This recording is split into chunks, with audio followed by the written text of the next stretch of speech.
Hi, this is James Amo Full Capital, and I'm here with Robert Cannaday of Great Plains Bank. So, Robert, thanks for jumping on.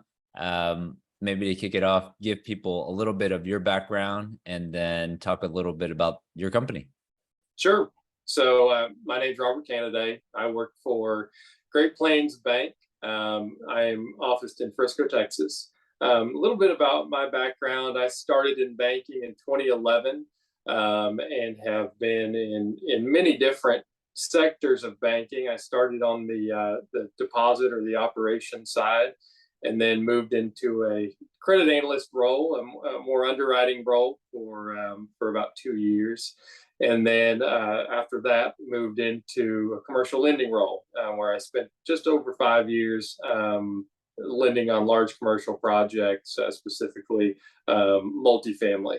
I'm now the market president for Great Plains Bank, and I oversee a team of lenders and operations staff who are absolutely great to work with. And we just so happen to be very good at multifamily lending, so it's all come kind of full circle.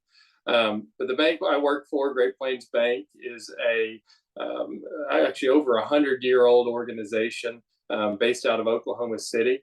Its roots really were in Western Oklahoma for really the majority of its lifetime. And so when they were serving the Western Oklahoma market, it was really an agriculture bank, focused on ag lending, cattle production, equipment, even a little bit of oil and gas.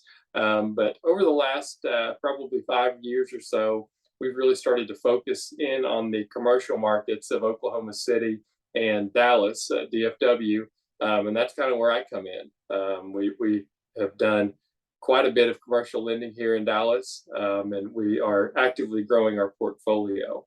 So that's a little bit about the bank. We're just very happy to be here and being able to serve this DFW market. So, just to give people a little context, so there's Fannie Mae, Freddie Mac, and then there's a whole section of recourse bank lenders out there. And Robert works for one of these larger recourse bank lenders. And so what I want to do is give people an idea, because the past couple of years we've seen a lot of people use non-recourse bridge loans that are floating rate, shorter term.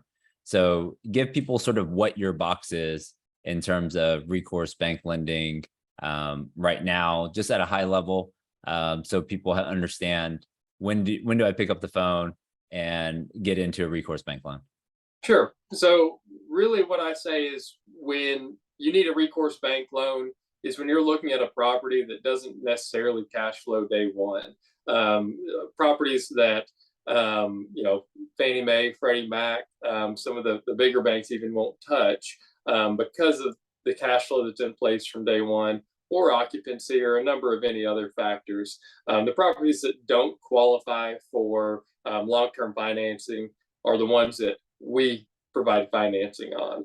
And the way we do that, and the way we get comfortable with that, is by obtaining recourse from you, the borrower, or the guarantor. And what we do is we look at a global picture. So we look at your overall cash flow between you, the guarantor, and any other partners you have on the deal that are willing to sign a guarantee. And we look at everyone in conjunction. And if the group is able to support this debt, even if the property itself is not cash flowing, that's a good start and a good place to get a deal done for us.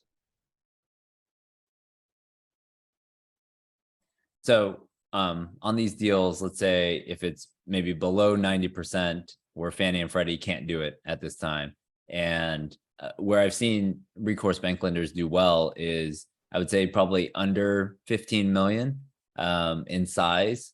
A lot of the non-recourse lenders, they used to do $5 million deals. Then they raised their minimum to 10 million. Then they raised their minimum to 20 million. And a lot of those non-recourse lenders, they pretty much had you buy an interest rate cap.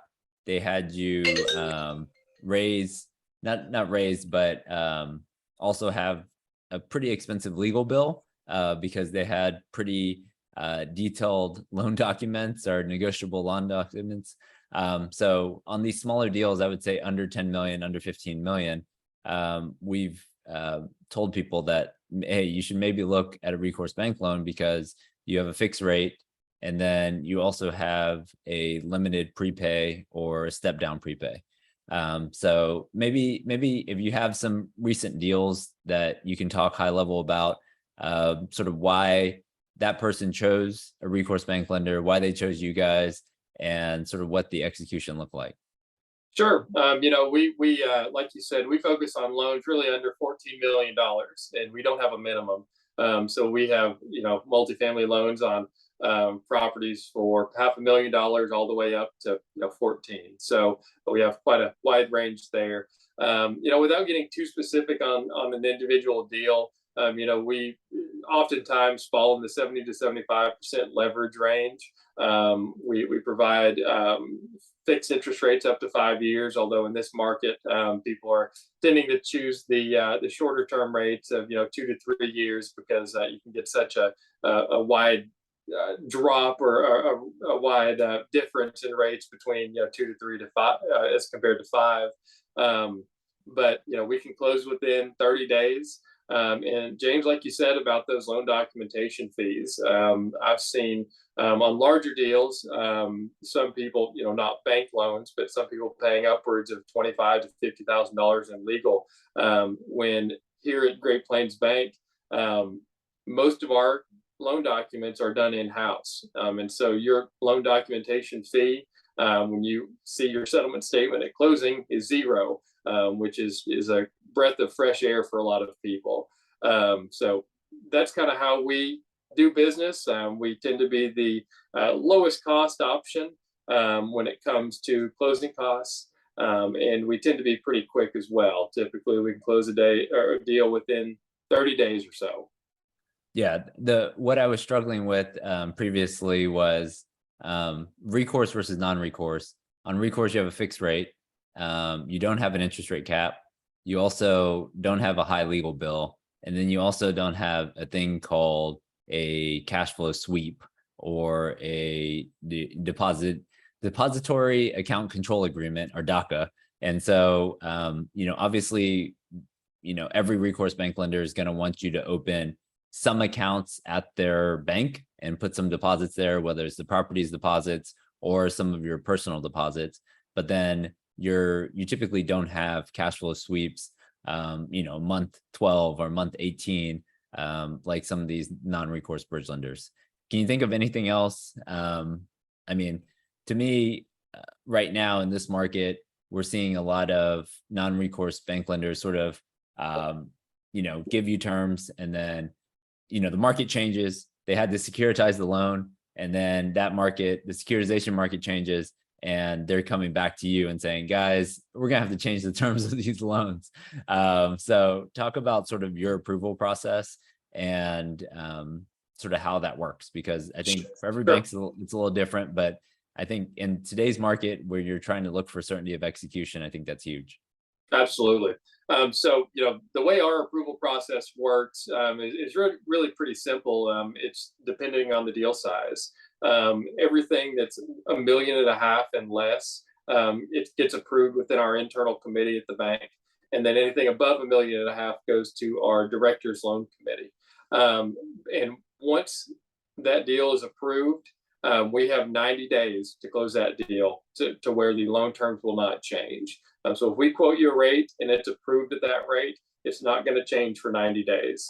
And so that's really refreshing for a lot of our customers, especially in this rising rate environment, where we see, just for example, yesterday, the rates increased by 3/4 of a point. A lot of customers and a lot of borrowers at other banks or lenders are getting retraded, when in fact, I just closed a deal today at 5.25%. That was a deal we quoted just almost 90 days ago. It's working on 90 days. I think it's 88 days today or yesterday, and we're closing it at that 5.25 rate.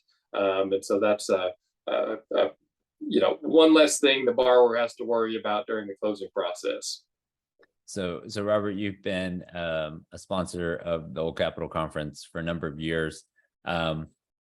we're coming up here in September at our annual conference. Is there any memory or person that you remember meeting at any of these conferences? I know you go to a lot of events. Anything stand out in particular from one of the past events? Sure, every event has been, even better than the last. I was one of the sponsors of the first event we held, or y'all held, and kept sponsoring, every year thereafter.